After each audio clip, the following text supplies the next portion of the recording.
Welcome back. This is Defender Fabrication. My name's Scott, and this is Shop Update number 3, November 3rd edition.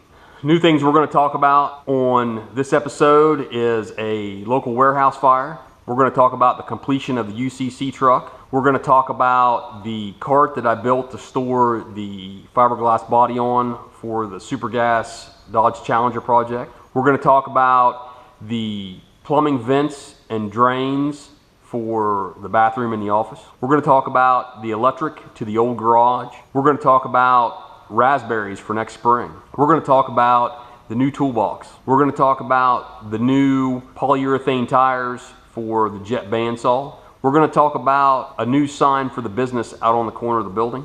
Things that I'll be showing you in upcoming episodes of the Shop Update: the HVAC system for the office, cordless tool storage, drywall, and the finishing of the office. Look for a video in the next few weeks on repairing a DeWalt router that I've got, in which a new cord is not available for. I've got some ideas on how to safely make that repair without having factory parts. You may have seen on the national news, we had a fire here recently of a large magnitude. It was a warehouse where they stored plastics. There's a lot of plastics manufacturing facilities here in the Middle Ohio Valley, and this warehouse stored a lot of material for those different facilities. And it caught fire here a couple weeks ago. And in fact, I'm going to post a picture up here and let you see what the day of the last shop update, what the sky looked like here over the shop. Now, we're about 12 miles away from where that fire was, but it was absolutely enormous. And I'm going to post some links to some videos of that fire down in the video details. So if you want to check those out, it was just unbelievable. And the smell, the fire, I think it took 4 or 5 days for them to actually completely extinguish the fire. And at some points, I think they were just containing. They weren't really trying to even get it put out. But that building, that facility is a total loss. The UCC truck left this week. It was completed early after the last update. Here's a picture of him picking it up. I did a little video tour, so let's take a look at that. Originally, we had this A-pillar bar tied into this plate that was bolted to the floor. Directly underneath, we had another plate that was bolted to this, and then another tube that similarly was welded to it and ran down to the frame. The Division III technical rep wants to see this A-pillar bar, and along with, well, all 6 bars should contact the frame. So at the A-pillar bars and the main hoop, what we did was we cut them off above the floor, and we inserted a splice. There is a 6-inch long, actually it's more than 6 inches, section of tube inside of this. There's a rosette weld, a single rosette weld 2.5 inches from this joint on the back side. Then we fit a tube from this joint down to the frame, has a slight bend in it. We'll look at that in a minute. And it also has a rosette. Now, since these plates were already fitted, we punched a hole in them and installed them over the tube before we fit everything up, and then we went ahead on the top side and made this weld just to add some additional strength. Here's a shot from that same tube on the bottom side, and you can see where we've applied the plate to the bottom side. Now, it didn't get welded just because of access, and really is because this tube is continuous through. There's really not a real big reason to weld that anyway. But you can see this tube was then fitted down to the frame, and we also added a rocker bar. Now, I'm still confused as to the way the rule book reads as to why this is necessary in a vehicle in which the floor and rocker box have not been modified, but nonetheless, the NHRA rep said he wanted to see it, so we added it. Same size tube, of course, as we've mentioned in the past. Although the requirement is 1 5/8, 1/18 wall, what we have used on this truck is 1 3/4, 120 wall tubing, DOM seamless tubing. And so this rocker bar is from the same lot of tubing. I'll go ahead and move here to the back and let you see this connection from the main hoop done the same way, and we connected the rocker bar to that extended tube. Let's take a look at what we did with the rear struts to connect those to the frame. We added 2 tubes to connect. If you remember, the rear struts went to plates in the floor, and they want to see those go clear to the frame. So we poked through the back of the cab as low as possible and brought a tube out and tied it into the frame. So this is the last piece of the puzzle. This is where we come back in from the back of the cab, and we just came straight in and tied into where this rear strut came down to this floor plate. Here's a few pictures of the cart that I built. I meant to show you this on the last update and just forgot. The pictures got misplaced. But as you can see, the body is now on a flat surface, and although the cart's not big enough to support the whole body, I think you can see that there is a support off the back that hopefully is given that fiberglass proper storage. And I have screwed it down with plywood lugs so that it is intimate with the cart. So that makes it easier to move around. And if we need to, and we need to move it over to the other shop, get it out of the way, I can pick it up with the forks on the tractor and move it over there. So should be a little handier and should prevent any damage from happening to that body. Let's take a look at what we've got done for the drain lines. If you remember from before, we had a 4-inch pipe that went through the floor and it shoots out the foundation. So what we've got is we've cut that off at the right elevation and put a T for a 2-inch line to this sink. And then above that we've got another T that has a trap in it from behind. And this line that's not yet glued will be the drain for the washing machine. There'll be a washing machine here and a clothes dryer here. And then above that I put a Y in to hopefully we never have to use, but I thought if for some reason there was a plug or something of that nature, it would be handy to be able to gain access right here. I'm no plumber, but I did stay at a Holiday Inn last night. I kind of made a mistake. Right here, this line goes to the sink upstairs, and we'll go take a look at that in a minute. And this functions as the vent as well. And how the mistake that I made was that originally we were going to run a T here instead of this I don't know what you call that, a double Y, and then we were going to put a fitting like this on top and then shoot over to the sink, and then on the other side shoot over to the shower. But this was too high. It would have brought this line down, and I was concerned about headroom. So we went back, and this fitting's actually kind of expensive. I mean, you know, it was $8, but I could have gotten two Ys like this for less money than this one fitting. And what I should have done, because this line runs at an angle, is I should have put one Y here and one here. This one shooting that way to catch the shower, and this one over here. But because of the way this laid out, I had to put an elbow here to shoot back into this floor joist bay. So one repercussion of that is that this last elbow that shoots up into the wall where the sink is attached is not actually a long radius elbow, it's a vent elbow. So, and then of course this, you know, contraption here would have been much simpler and had less fittings in it. But anyway, I think it's going to function just fine. Just would have looked neater had I done it otherwise.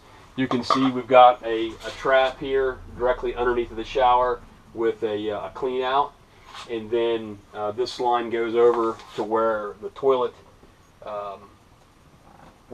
is. Now the closet flange upstairs is not attached, so I can actually pull this down off of here, and it's attached to the floor, but it's not glued. And the reason is, I'm going to put some tile backer on the floor upstairs, and we need to be able to take that closet flange out. So after that backer board goes down on the floor, we'll reattach that closet flange, and then go ahead and glue this. Let's go upstairs. You can see where that line from the sink comes up to the floor. That vent elbow is directly below this, and then we've got a T here that'll catch the drain from the sink. The line continues on up with vent elbows. If you don't know the difference between a vent elbow and a long radius elbow, obviously the term long radius elbow tells you that it's got a smoother swing, where these are just almost direct 90s. But from here up, it'll be nothing but air. So you don't need the long radius elbow since you're not flowing water. But anyway, this vent goes on up through the ceiling, and as you may be aware, this building's got a metal roof, and I didn't realize how slick that metal roof is. I just wore tennis shoes when I got up there, but with a 4-on-12 pitch, if you're in the same position as me, you should probably be careful. But anyway, it goes on up to the roof, and it's got a boot on it that has a lead ring, and you form that to the ridges, and you put clear silicone on it, and you screw that down with the screws 1.5 to 2 inches apart. I don't have a picture of that. I should have taken a picture before I got down off the roof. But anyway, that's where we're at. We do have, I'll move you around here so you can see supply lines for the sink. These are your what would it be? Left would be, this is your hot and that's your cold. And the reason this one shoots off at a 45 is there's a floor joist directly underneath of where this needed to be. The sink manufacturer gives you details of where all those fittings are to be located. So that's why those are exactly in the position that that they're supposed to be. Now, one thing that I did, I'm not sure how well it'll come through on camera, but all these lines, the copper lines, pass through a stud, rather than just drill a hole big enough, say 5/8 or 3/4 of an inch, for those to pass. What I've done is I've used a hole saw, and I've got pipe insulation, and I think it's about 2 inches in OD, or 1 7/8, something like that. So we used a 1 3/4 hole saw, put a hole through there, and stuck a little piece of pipe insulation. And that way, when that pipe goes through there, it's not being forced on the edge of the wood. What I've found is that when the pipe gets hot and cold, as it inevitably will, it'll grow and move on you, and that gives it a little bit of a cushion. So it's actually, although it's tied down tight at these locations, the rest of the pipe can flex. And when we get to it, I'll show you. But when I finish the plumbing underneath, we'll put a piece of pipe insulation on it as well before we clamp it to the floor joist, so that it's in the same position. It's got a little flexibility there.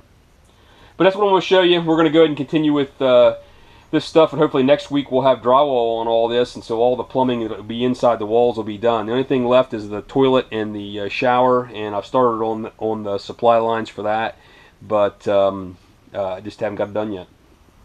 As we were about to do on the last shop update, we got the wire pulled for the electric to the old garage. I did shoot a little video of getting that pulled. We did not have to use a tractor as I anticipated. I'm not sure if I mentioned before or not, but the plan was, we were going to set the tractor up with a fork on it so that we could tie the rope to it and lift the bucket of the tractor up and pull the wire through. We decided to go ahead and give it a shot and see how far we could pull it through, and the stuff pulled great. We used a little bit of car wash soap to initially lubricate it, and the thing came right through. Yes, you can be the star. You gonna help us? When you put something on there, make I don't know. You want me to help you? Run the tractor. I don't. It doesn't matter. Up and down. Would it help to do that? Yeah. Make sure you put 2 old jigs, boys, not jigs. Yeah. Yeah. Well, we can't put that in the video now. 2 old jigs. So, what do? You gonna dump half that down there now, or Yeah, of course, I'm down. then he's got to lube it as it goes? You got to lube it? Can you? Just pour a little bit more as the wire goes through it. Oh, so you don't have to like skin it back or anything? No skinning back. We do. I'm gonna stay this way. Yeah. Like I say, it'll probably go through without this. Never know. Let's get it started down in there. Let me go pull the wire on this end. Okay, please.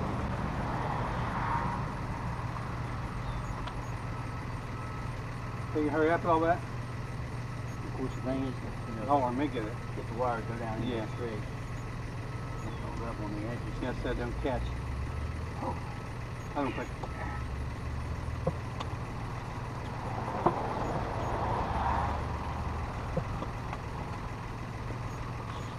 Oh yeah, that's gonna be easy. Ellie might be able to pull it by hand. You can probably pull that by hand. You know it? Here we go.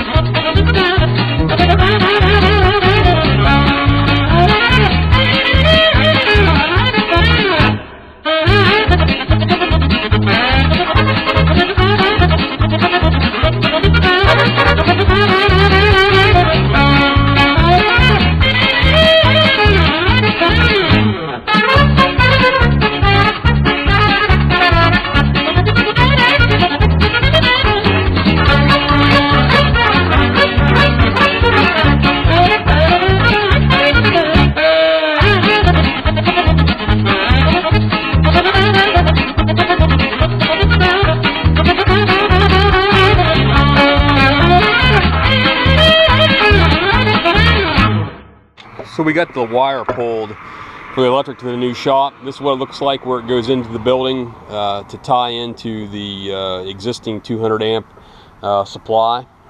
Here's the closure where it comes in the building. The wire actually pulled fairly easily. And it's going to be tough to see because it's a little dark in here. But there's the panel. We still have to put a ground rod out here, but and we're actually going to rewire this building. The wiring is not what I want. A lot of these outlets are singles. We're going to put duplexes in, and I'm going to put in a 220 circuit for the dust collector. I've got a dust collector right there, so it'll go over in that corner, but you can see the lights are on. And we also, as a benefit of having power out here, we put a dusk to dawn light in. It's the same one that's on the other building. So now if there's anybody out here messing around either on this building or the other one, this whole parking area out here is pretty well lit up. A little off topic, but since we've got the property out here, I decided that I'm going to plant some raspberries. And I was going to do that this past spring, but then found out that you should really prepare the bed for the raspberries in the fall and then let it set all winter. So that's what we did here in the last couple of weeks. We had a nice day, and I've got a friend of the shop that has access to plenty of horse manure, and in fact he ages it. And listen, I'm no farmer, so I don't know, what the benefit of that is. But this stuff's 3 years old, and he's got it piled up, and he said I could have all of it I wanted.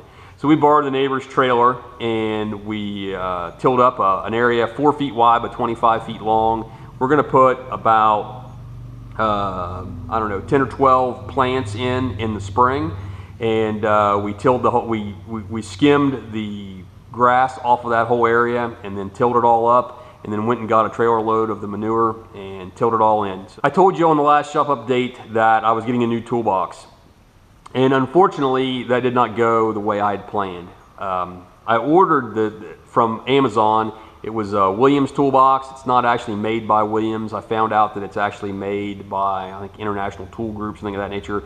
It is manufactured in Canada, as you'll see here in the pictures. But once I received it, I wasn't real happy with it. I knew when I ordered it that it was a little bit light. It weighed 276 pounds. So I was fearful that it wouldn't be what I really wanted. It had several spots where it had gotten damaged, and it was shipped all the way from California. So it's no wonder that it didn't get beat up a little bit. But between that and the quality of the build, I decided just to go ahead and send it back. I promised you in the last shop update that we were going to take a look at putting new polyurethane tires on the Jet 14-inch bandsaw. I did that in a separate video, and that's already been posted, so if you're a fan of the channel, you've probably already seen that. If not, I'm going to put a link down in the video description.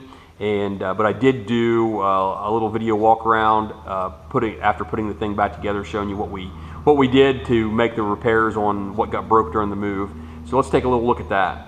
The last shop update, I alluded to showing you what we were doing to repair this Jet 14-inch bandsaw. What happened when we made the move in February was a couple of my buddies, while trying to bring this downstairs, lifted the bandsaw by the table. There are these trunnions on the bottom of the table that are aluminum or Zamac or some other kind of tin-based pop metal, something like that. And they broke both of these trunnions. So we ordered new ones. I think we're in the neighborhood of 30-40 bucks for 2 of these trunnions. And we came out, we got them on, and what happened then was that we were going to use the saw, and then we noticed that the tires on the upper wheel had broken and was just hanging there.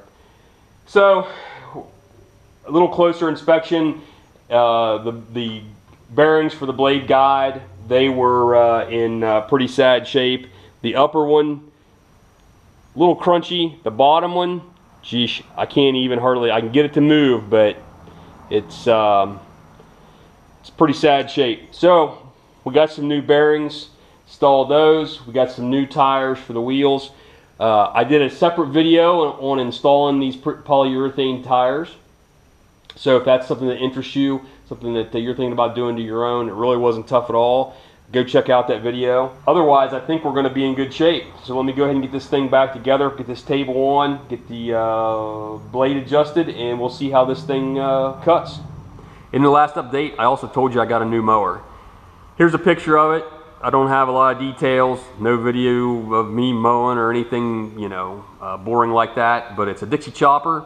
It's a 60-inch cut. It's got a 27 horse motor. The thing runs great. It's a 2004, but it's only got right around 800 hours on it, and I think it's going to be a real lifesaver.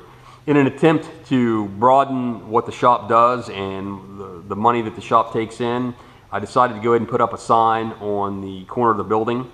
It's 3 feet by 5 feet. It cost me 200 bucks to have that sign made. I put it on standoffs. I took some 5-inch wide aluminum and used the screws that are already holding the siding on the building to create a approximately 3-inch standoff from the building, and then attach the sign to that. So if for some reason we need to take that sign back off the building, it can the screws can go right back in the same holes, and it will just look like the sign was never there. That's all I've got for this update. Like I said, stay tuned, and in the next update, you know, we'll talk about whatever comes in the shop between now and then, but we'll also look at the finishing of the plumbing for the office. We'll look at hanging the drywall for the office. We'll hopefully have the HVAC system installed by that point as well, and hopefully we've got that project turned over to a subcontractor to do the drywall finishing for us. So listen, don't forget to like, comment, subscribe, and I'll see you on the next shop update. Thanks for watching.